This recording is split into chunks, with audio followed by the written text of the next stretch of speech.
Rombongan Pengetua Kadi Negeri Kedah, Malaysia adakan silaturahim dengan kantor wilayah Kementerian Agama Provinsi Aceh Jumat pagi. Rombongan yang diketuai Syekh Haji Ali Haji Othman, Pegawai Agama Daerah Kuala Muda, Kedah, disambut langsung Kepala Kantor Wilayah Kementerian Agama Provinsi Aceh, Dr. Andes Haji M. Pakeh, sejak di lobi masuk hingga berada di aula lantai 2 ruang rapat Kanwil.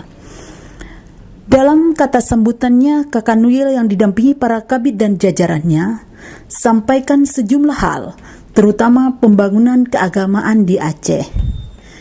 Kementerian Agama adalah lembaga vertikal yang bertanggung jawab pada Menteri Agama RI dan dalam bekerja tetap berkoordinasi dengan pemerintah Aceh, tetap jalankan program di bawah koordinator Gubernur Aceh, kata Kakanwil. Sementara dalam kata sambutan dari tamu negeri seberang yang difasilitasi Biro Perjalanan Wisata Aceh Great World Tour, menyampaikan rasa syukur atas sambutan dan jalinan silaturahim kali ini.